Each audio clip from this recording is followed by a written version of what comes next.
Buenos días, soy Maximiliano Massa. El objetivo de esta charla es comentar las novedades sobre fibrilación auricular en el último año. Creo que la mejor manera de analizar cuáles fueron las novedades es abarcar cuáles fueron los cambios que se dieron en la guía de fibrilación auricular presentada en Londres en el último Congreso Europeo. Creo que eso es lo más representativo de cuáles son los cambios en la práctica clínica. En primer lugar, entonces, vamos a estar charlando sobre por qué estamos charlando de fibrilación auricular, ¿no? ¿Por qué seguimos insistiendo en fibrilación auricular? Por otro lado, vamos a hablar sobre el AF Care, que es el nuevo modelo de tratamiento, de cómo encarar a los pacientes en consultorio con todas sus respectivas etapas. Y por otro lado, las conclusiones de qué nos quiso decir la guía este año. Bueno, entonces, ¿por qué le estamos dedicando tanta atención a la fibrilación auricular, no? Todos sabemos que es una patología que afecta la calidad de vida, que generando muchos síntomas, y no solo eso, sino que genera diversas complicaciones relevantes como aumentar la mortalidad, insuficiencia cardíaca, ACV.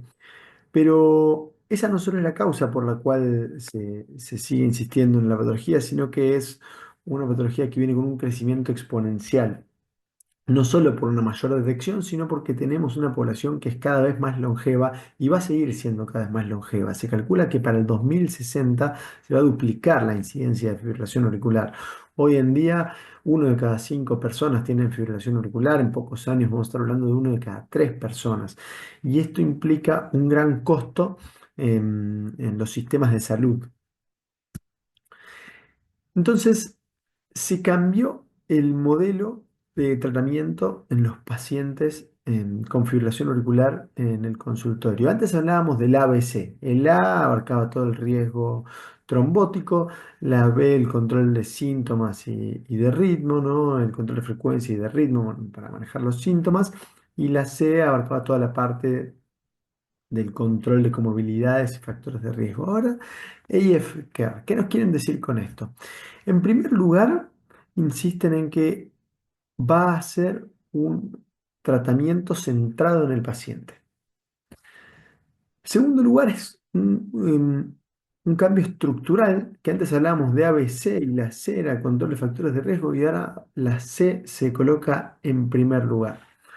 La C nos está hablando de cambios en el estilo de vida, ¿no? Es controlar las comorbilidades, controlar los factores de riesgo, y que esto va a ser el principal cambio que tenemos que lograr realizar en el paciente. ¿Por qué? Porque si nosotros no logramos un buen control de factores de riesgo y un cambio de estilo de vida, todo el resto del tratamiento sabemos que va a fallar. Entonces esto es lo primero por lo que tenemos que iniciar siempre.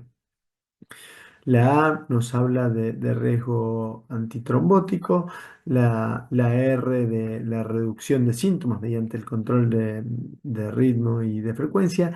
Y esto que aparece nuevo es la E, que tampoco estaba antes, que habla de un seguimiento continuo. ¿Por qué? Porque es una patología crónica. Entonces, vamos a iniciar con manejo de comorbilidades y factores de riesgo. Entonces, en primer lugar, ¿por qué insistimos en esto? ¿Por qué se pone en primer lugar? ¿Por qué lo consideramos más importante? Bien, en primer lugar, porque es la base del tratamiento, ya que en primer lugar me ayuda a mejorar los síntomas, tanto para el control de ritmo como el control de frecuencia. Entonces, mediante el control de esto, yo logro controlar los síntomas de manera más eficiente. Pero no solo eso, no solo controlo los síntomas, sino que también controlo las complicaciones. Entonces, estoy logrando un manejo integral. ¿Por qué controla las complicaciones? Bueno, hay una reducción de ACV, una reducción de mortalidad, sabemos un montón de beneficios al controlar estos factores de riesgo, y no solo eso, sino que también las complicaciones que nos trae la anticoagulación. Entonces sabemos que si controlamos todo esto vamos a tener menos riesgo de sangrado, lo cual no es menor en pacientes fibrilados.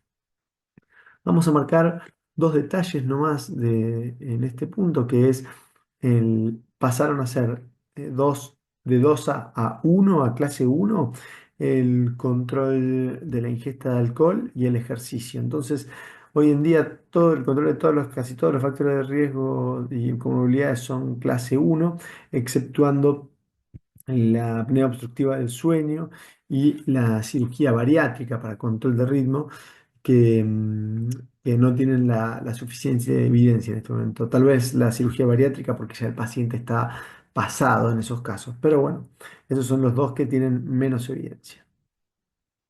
Por otro lado, vamos a meternos en la prevención de ACV y tromboembolismo, que acá sí hay unos cambios interesantes. Em, en primer lugar, queda bien en claro que está contraindicado el uso de aspirina para prevenir el riesgo trombótico en pacientes con fibrilación auricular. Damos anticoagulantes si es que lo requiere y si no, no damos nada. No se usa la aspirina. Entonces, todo paciente que tengamos que venga con aspirina deberíamos suspenderla e iniciar anticoagulación si es que lo requiere y si no requiere, no dejarlo con aspirina. Pero hay más riesgo de sangrado y sin un beneficio suficiente. Entonces, el equilibrio no es bueno. Así que no habría que dar aspirina. Hay un cambio muy interesante que es la modificación del CHADS-VASc que hablábamos antes. Ahora estamos hablando de CHADS-VA. Se sacó la diferencia del sexo, y ahora es más sencillo. Si uno tiene 2 puntos para arriba es clase uno anticoagular, si uno tiene un punto es clase 2A anticoagular. En general la guía nos va a estar insistiendo en que hay que anticoagular a los pacientes y va a estar remarcando la importancia de que los pacientes estén anticoagulados. Por otro lado, se prioriza por completo el uso de DOACs. Ya, si no tiene una válvula mecánica o estenosis mitral, la idea es siempre avanzar con un DOAC, siempre que se pueda y económicamente no sea un limitante, la idea es siempre utilizar un DOAC porque sabemos que son mejores en este contexto, por el momento, por la evidencia que tenemos. Y por otro lado, bueno, si el paciente está con acenocumarol o con warfarina, si no tiene más del 70% de sus controles en rango, deberíamos rotarlo a DOAC. Otro cambio interesante también mostrando estas recomendaciones de anticoagular a los pacientes es no utilizar el Hasbled o scores de riesgo de sangrado para decidir si voy a anticoagular o no al paciente. La idea es usar el CHADS-VA y si tiene indicación, se anticoagula. ¿Nos sirve el Hasbled? Sí, bueno, nos sirve para evaluar a ver qué tanto sangrado tiene el paciente y sabemos que si controlamos mejor los factores de riesgo va a tener menos riesgo, pero no me va a contraindicar la anticoagulación. El paciente que tiene un Hasbled alto también va a tener un CHADS-VA alto y el riesgo de isquémico es mayor que el riesgo de sangrado en esos pacientes. Por otro lado, algunos cambios en cuanto a la reducción de síntomas mediante el control de frecuencia y de ritmo. Vamos a tocar algunos temas: cardioversión, drogas interrítmicas y ablación. Esto igualmente lo vamos a charlar en las sesiones con mayor profundidad. La cardioversión, un detalle: antes hablábamos de que nosotros íbamos a cardiovertir el paciente sin requerir un ET cuando los síntomas se han comenzado en las últimas 48 horas. Ahora hablamos, solo vamos a tener la posibilidad de hacer una cardioversión sin ETE en pacientes que los síntomas son menores a 24 horas.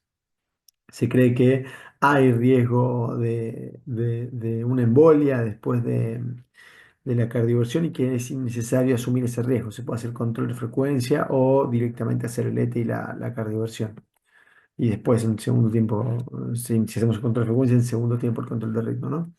Por otro lado, en cuanto a las drogas antiarrítmicas, todo paciente que tenga menos del 50% de FEI, ya sea coronario o valvular, o sea, indistintamente solo de qué pacientes entraron al CAS, abajo del 50% ya es clase uno utilizar amiodarona y solo en pacientes con buena fracción de eyección y problemas mínimos estructurales del corazón, en esos pacientes sí vamos a poder usar los 1C.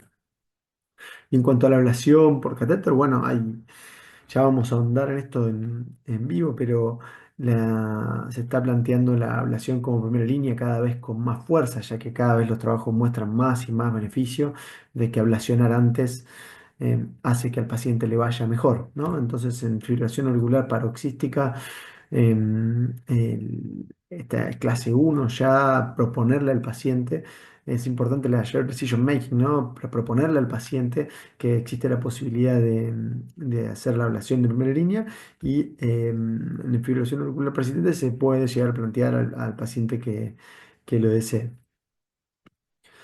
Por último, la E, hablamos de un seguimiento continuo de los pacientes, ¿no? La idea es año a año, los pacientes, em, no es el mismo paciente el del año pasado, entonces deberíamos año a año controlar el CHADS-VAC, controlar si tiene requerimiento de anticoagulación, si está teniendo complicaciones.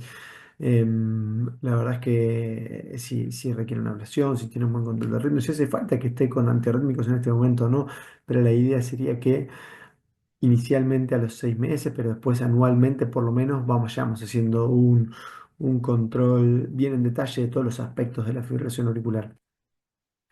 En conclusión, entonces, em, insistimos en que el manejo interdisciplinario centrado en el paciente y abarcando todas las distintas especialidades es indispensable para el mejor tratamiento para ese paciente. El control de factores de riesgo es el punto de partida para el cual el resto del tratamiento va a tener mucho más éxito y que cuando corresponde hay que anticoagular y con la dosis adecuada. No hay que ajustar ah, a dosis si no cumple los criterios. Y lo que más miedo le vamos a tener en estos pacientes es que tengan un ACV, ¿no? Que termine hemipléjico el paciente. La verdad es que la anticoagulación es algo indispensable en los pacientes con fibrilación auricular. Hay que evaluar la ablación como primera línea en fibrilación auricular paroxística, ya que cada vez los trabajos muestran más y más beneficios. Y es una patología crónica que requiere un seguimiento estrecho a largo plazo de forma interdisciplinaria. Bueno, desde ya, muchas gracias, un gusto.